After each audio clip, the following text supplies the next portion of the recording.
Hey you guys, so let's get into this mac and cheese recipe. I know you guys have been asking and asking. I uploaded it to TikTok, but this is an updated recipe for you guys with all of the exact details.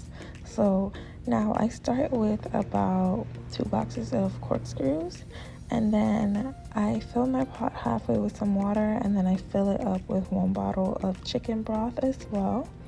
And I'm just gonna bring that. I add a little salt to that as well.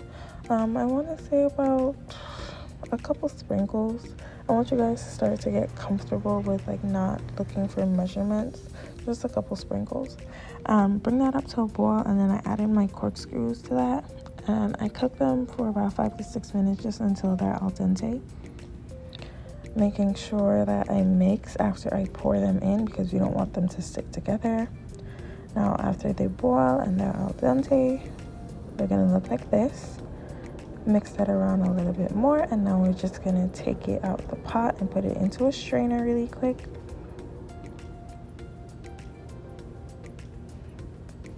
And once I put it in a strainer, I like to run some cold water on it just to shock it so that the pasta can stop cooking, because we don't want it to overcook like the ones in the middle.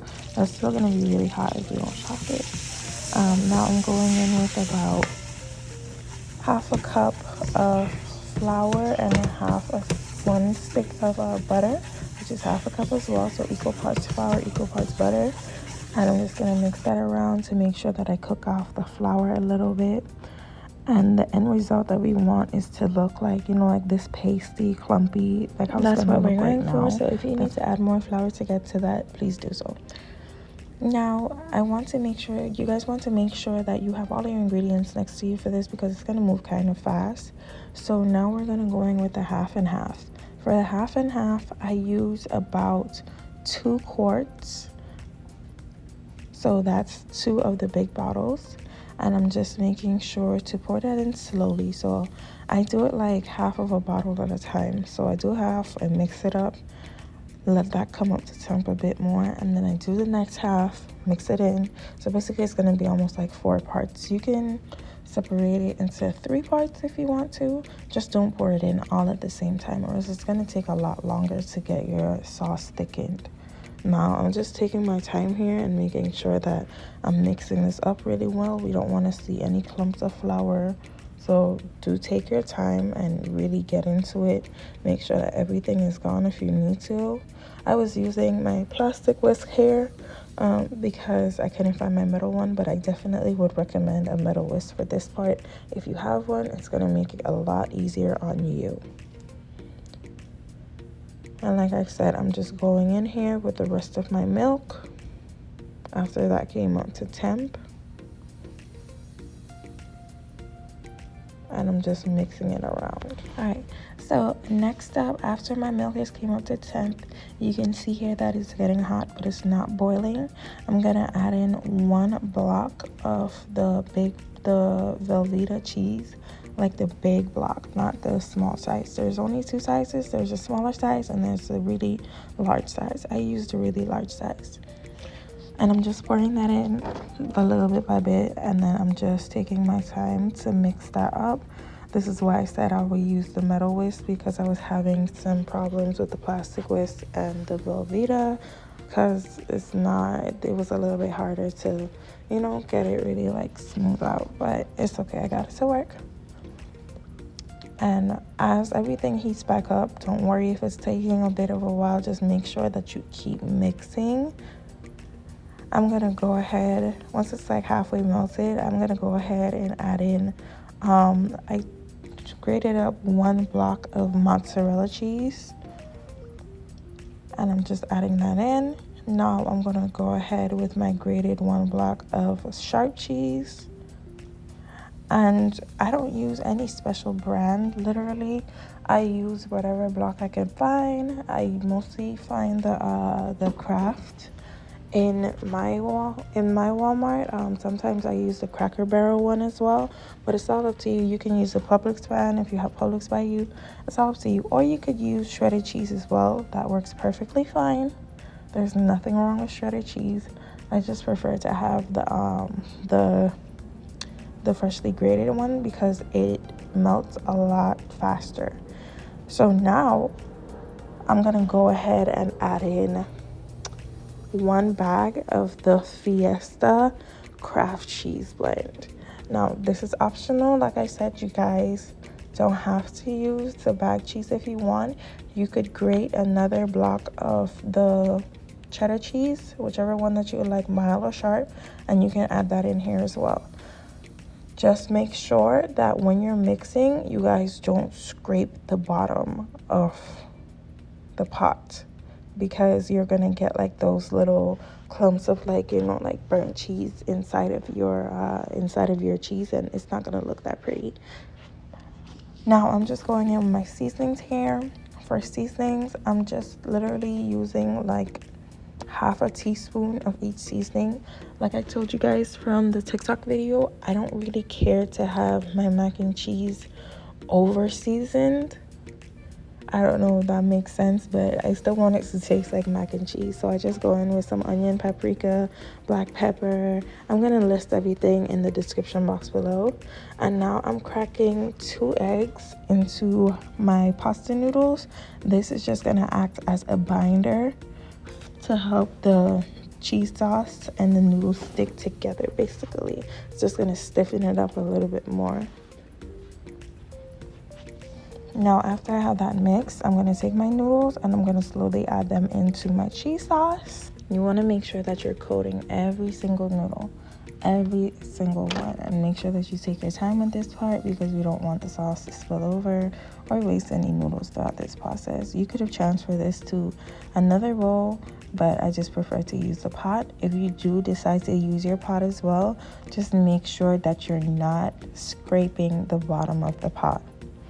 Now I'm gonna go ahead and add in the rest of my Fiesta cheese. I had a big bag, so I was just using from that bag, but I want to say this would be like half of the smaller bag that I added.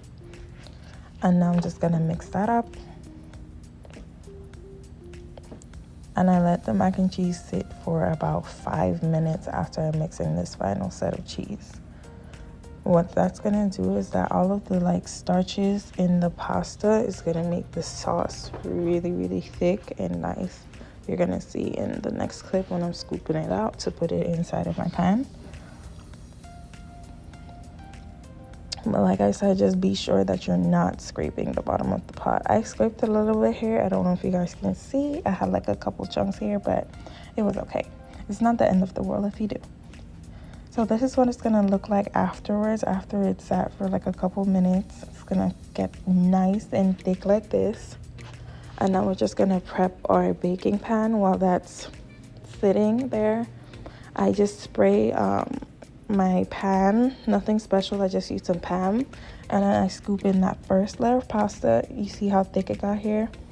Now I grated up another block of sharp cheddar, and I'm just using half of that because I do layers with my mac and cheese.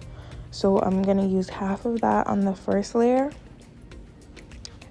and then I'm gonna go in and use another half of that grated mozzarella as well. Just making sure that I cover every single inch of that pan because we want it to be really cheesy. So same thing I did with that sharp cheddar there, just making sure that I got every single inch of that. And don't worry you guys, I'm gonna let you know, I'm gonna put like a grocery list in the description basically to let you know everything that you guys need. And then I'm just going on with the top layer here of the next set of mac and cheese, and I'm just gonna spread that out really evenly. I would recommend, if you guys have a lot of cheese inside of your pan, I would recommend putting like a sheet pan underneath it in the oven just in case the cheese does bubble over. I've had that happen to me a couple times, but now whenever I'm doing mac and cheese, I automatically put a sheet pan underneath. If you're using one of the deeper foil, the aluminum pans, you should be fine. But if you're using one of these kind of like the regular pans, then I would recommend putting a sheet pan underneath. You guys, I can't talk today, I'm sorry. Now I'm just topping that off with some more, the rest of that sharp cheddar that we had from the block. And like I said, just get it everywhere really evenly so that it melts really evenly. You just want to make sure that you don't have any large clumps of cheese in one spot, because then it's not going to melt that even. Next up, I'm going to be taking that same mozzarella and doing the same thing, just trying to cover any patches that's in there. If you do have like little tiny patches here and there, it's okay, because the cheese is gonna melt and it's gonna spread, so it's gonna be fine. But for the most part, you want to make sure that you're getting everything covered, especially the corners. Most people will forget about the corners as well, so just making sure that you're getting all on the edges and in the corners as well.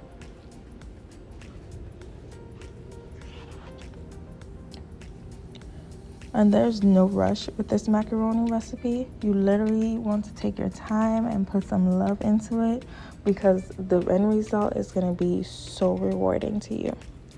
Next up, I sprinkle a little bit of paprika on top just to give it some color. And I also put like a little bit of like crushed dry parsley on it as well, just for the color. Honestly, it doesn't do anything, it just makes it look pretty. Now this is my favorite hack right here.